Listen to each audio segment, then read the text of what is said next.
Okay, so this week's guitar lesson is all about rhythm and rhythm ideas that you can apply to your playing when you're improvising or composing. And these are the things that I wish I had learned early on. For years, I thought that rhythm playing was just strumming chords in first position, you know, just playing your chords, and then somebody would play lead and do all that kind of fun lead stuff on top of it. But then I realized at some point, I don't remember who I saw, but I'm like, wait a minute, rhythm isn't just down here, it's sort of all over the fretboard. In fact, there's a real blend between a good rhythm player and a lead player. Like, what are you actually doing? Are you doing rhythm, lead? You're kind of doing both. So what I wanted to do was create a lesson, sort of a Swiss Army knife of rhythm ideas, little things that I've picked up through the years or I've seen other people do that you can apply to your playing. So I've put it all together into a little 1-4-5 kind of blues composition where we're going to go through all 5 positions of the cage system. Here's what that sounds like, and then we'll talk about it.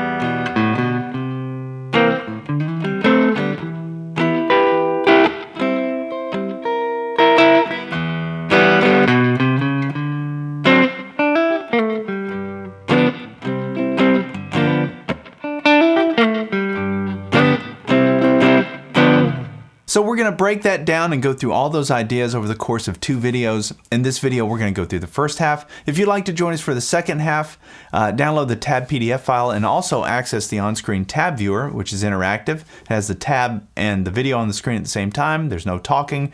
You can loop sections. You can slow down playback. You can get all of those things, those extra things for this lesson by going to activemelody.com, go to the weekly lessons page, and do a search for EP598. I had to think about that. We're already up to 598. Okay, so I'm a little under the weather. You might have noticed in my voice I'm overcoming, I think it's bronchitis, sort of self-diagnosed, but at least me and Google, that's what we came up with. But anyway, I'm feeling better, but I sound kind of bad, so you have to excuse the sort of Barry White kind of thing.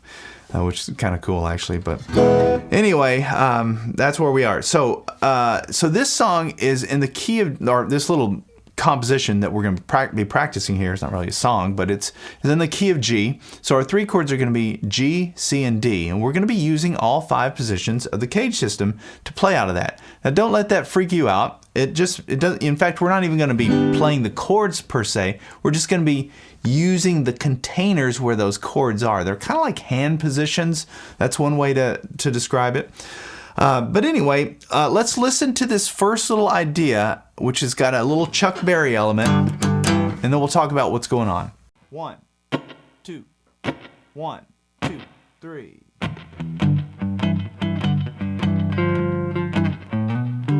Okay, so we're going to be playing this out of our E shape. It's our G chord using the E shape. That's where we bar here on the 3rd fret.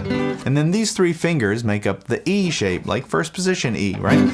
Now, we're not going to be playing that. I just wanted to give you our boundaries. You have to connect it all back to something. And to me, this is how to do it. So where I'm barring there on that 3rd fret, I'm going to keep that bar, actually. I'm going to focus on that 6th string, that G note there, and then I'm going to come up with my ring finger to the 5th fret, 5th string, and we're just going to play those 2 notes. Now when you do that, you're playing a power chord, the root and the 5th, or the 1 and the 5. There is no 3rd interval in a power chord, so it's neither major nor minor because of that. But that's all a power chord is. Now the Chuck Berry thing, the embellishment, is you take your pinky. I know this is a bit of a stretch, but this is how he does it. Is you come up here and you, in this case for G, you'd hit the 7th fret, 5th string. And I'm playing it at a little bit of a shuffle. All down strokes with the right hand on strings 6 and 5. So far that's like not groundbreaking. Most of you probably know that or have done that at some point or familiar. But here's the thing that blew my mind. It's 1 note, but check this out. Isn't that cool? that note. That's the flat 7. I didn't, you know, it never dawned on me until like 20 years into my playing that, oh wait, I've already got that bar there in that 3rd fret. So I might as well hit that note, which is my flat 7 in the chord. And it gives it that kind of bluesy element. So anyway, that's the kind of the first little idea. The next one is, check this out. So that little, it's a little embellishment, doesn't seem like much, but it's something that I use all the time and I hear other rhythm players doing. And what I'm doing is I'm taking advantage of a little major pentatonic scale box. Here's the box. If you're playing in the key of G, you can connect it to your E shape, or actually technically I guess it lives in your D shape, which is the next shape up. E, D, so it's C, A, G, E, D. It follows that order. So we're in the next sort of hand position, next neighborhood. But this little major pentatonic scale box goes between the 5th fret and the 7th fret on the 6th string, 5th string, and 4th string. And you can get a lot of mileage out of those notes. First of all, it's easy to see, easy to play, because it's very symmetrical. But if you're playing this chord and you're looking for a little lick or a little thing you can do off of that, come up into this area. I mean, you could try, it's very easy to do.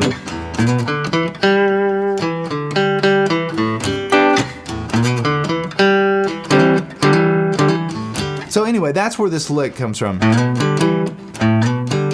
So it's a slide from the 5th fret to the 7th fret on the 6th string, and then I'm gonna bar strings 5 and 4 on that 5th fret, and then come up to the 7th fret and hit that while I'm holding that bar, like that.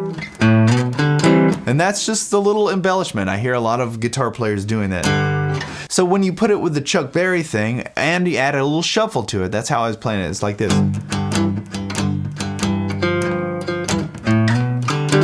1, 2, 3.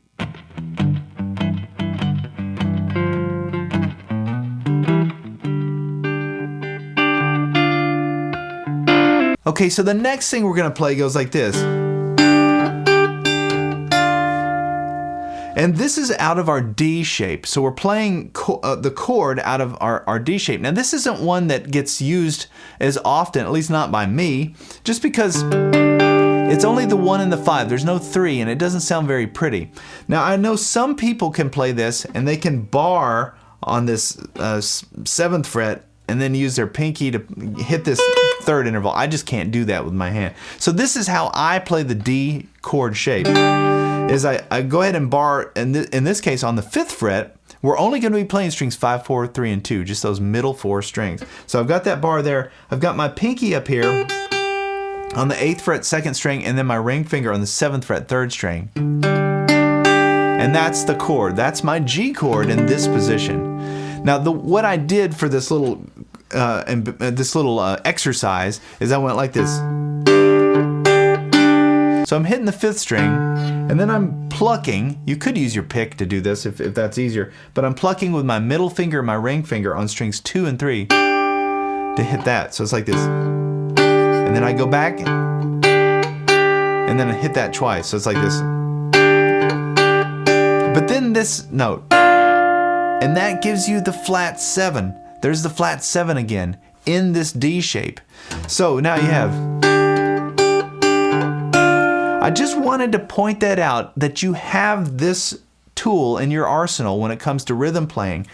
That don't overlook this D area, because it's right next to your E shape, which is one that we commonly use. You've got these little things you can do. So hopefully this is like at least just planting a seed that, okay, I got this now. You've got these little ideas, right? Even if it's just that strings 2 and 3. So after that I went, now watch this. So it's a pull off. So since I've got that bar there already on the 5th fret for this D shape, when I come to the flat 7, I can do a pull off into this little harmonized 3rd. And then watch this. We're sliding up into the next shape. So now we're going up to our C shape. So we went E, D, You know, C, A, G, E, D, and then it repeats, C, A, G. So now we're up to the C shape.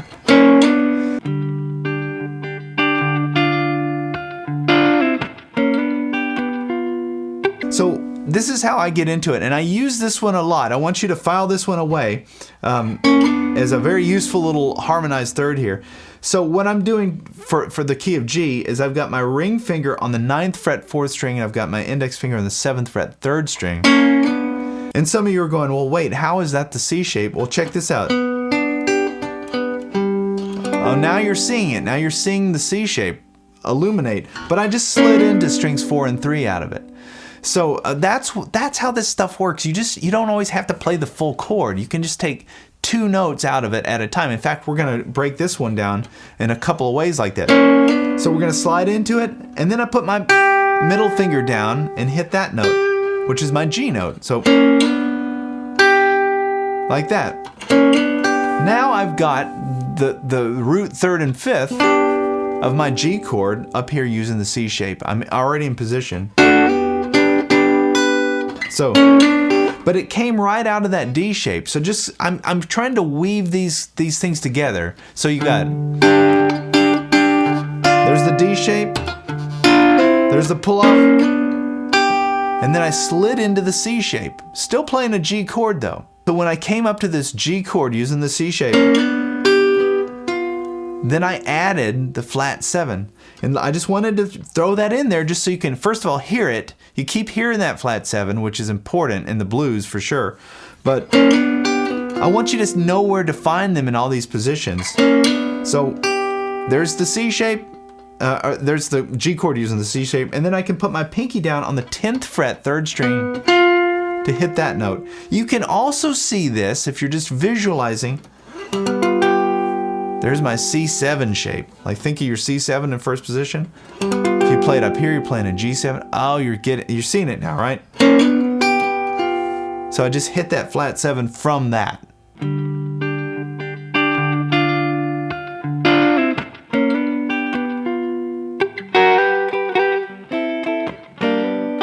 And now we're gonna further break down this C shape, and we're gonna play.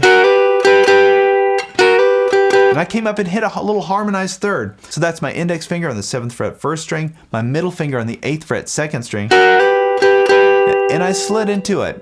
It's kind of, what is it? It's got that Jingle Bell Rock sound. But that's a harmonized third, but look at why it's working. Right? It's my C shape. It's just the top 2 strings out of my C shape. Oh, now you're seeing it, right? So that's how these rhythm embellishments work. When you see guitar players just doing these little,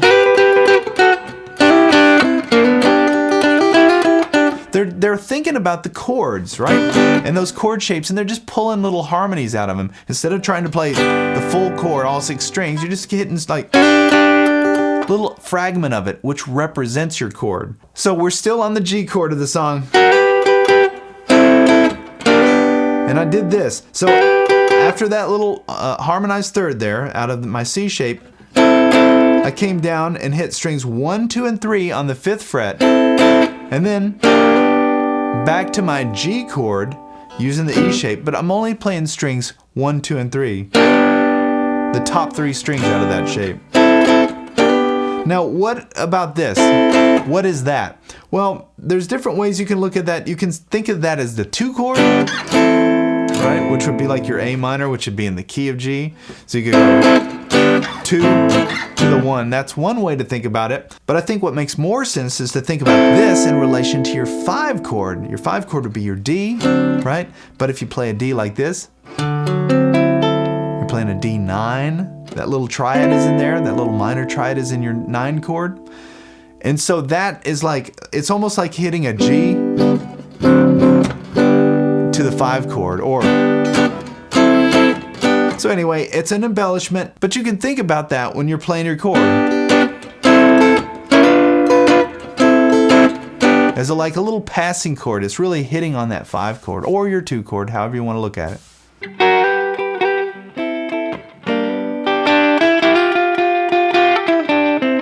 So we played that, and then back to our 1 chord. And then I threw in the flat 7 again. I just wanted to throw in this lick. It's a chord rhythm lead lick. You can use it for either one. I love the sound of it because it's hitting on that flat 7. And so what I'm doing now is I'm still in my E shape, but I'm coming up here and hitting the flat 7 on the 6th fret 2nd string. Isn't that cool? That's so bluesy. And it's just hitting strings 1 and 2. I'm not playing a full chord, but it sounds full. So that's what I'm doing. Strings 1 and 2 on the 3rd fret, sliding up to that 6th fret, walking back down to on the 2nd string, down to the 5th fret, down to the 3rd fret, and then that's where I hit strings 2 and 3 on the 5th fret, strings 2 and 3 on the 3rd fret, with a hammer on to that major 3rd, which is the 4th fret 3rd string. And that's just a fun little lick that lives off of your E shape. And there's lots of different ways you can work that when you're using it for your rhythm. One thing I do sometimes, instead of sliding up, I'll bend up. That kind of thing.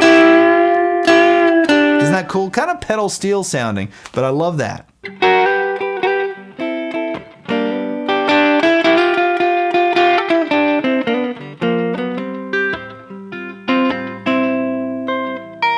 All right, so now the song goes to the 4 chord, which is our C. We were playing our G chord in the E shape. So then I just asked myself, where's my nearest C? I want to get to a C. Well, I've got the C using the A shape right here. And that's kind of what I did. Actually, technically I went into the G shape. So let's not call this the A shape yet. We're going to say we went in the G shape because I walked it up. I'm playing strings 2, 3, and 4. I'm just barring them on the 3rd fret, go up to the 4th fret, and then up to the 5th fret. Why? Why am I doing that? Well, look at that. I came up to this. This is the triad. That's my C triad, right? And it lives between my A shape and my G shape. So this little triad is very handy. And just because it's one finger, it's a one finger thing. So you know where you're going. I was trying to get there, so I just walked it up chromatically. I could have went backwards. Actually, that doesn't sound as good.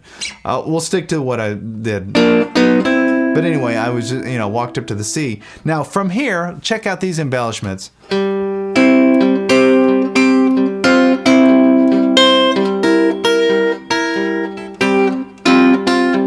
All of this is played off of this triad. And this is all played in the G shape. So what I've got, if I'm barring that, I can use my pinky to come up to the 8th fret 2nd string, hit that note.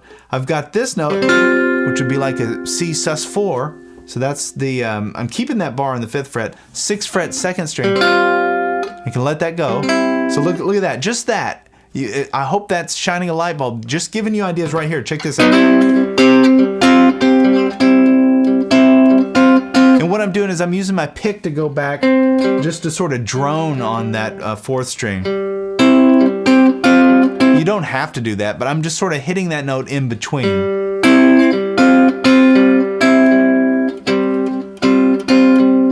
So that's what I'm doing on the 2nd string. Now check this out. We can come to the 1st string. And we got more embellishments.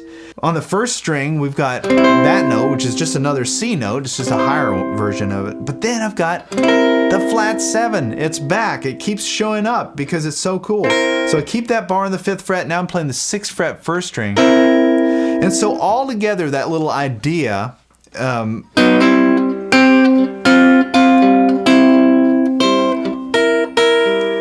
looks like that. And I just wanted to throw all those in. This is my Swiss Army knife of ideas off of this triad, which is a one finger thing. It's one finger. So you've got your other fingers free to do all kinds of things, but those are the most useful ones, at least that I've found.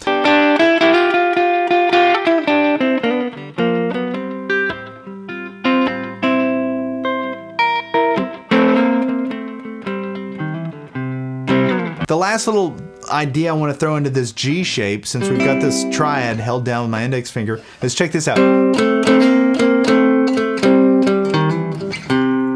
Isn't that cool? So I'm keeping that triad there, that index finger down on the 5th fret, strings 4, 3, and 2, but I can also hit a flat 7 up here. So that's up here with, and I use my ring finger for that. That's on the see, that's the 8th fret, 4th string. And I can walk it down, and I can let the other notes of that triad ring out. Isn't that cool? I mean, that's another one of those things. It took me years to see that. I don't know why. I never saw that. You've all little. Let me make one other little connection. You've got your major pentatonic scale pattern 1. It's right here. So all those major pentatonic scale licks that you want to work in, they're there too. So I hope you're starting to see the power of this area that we're in.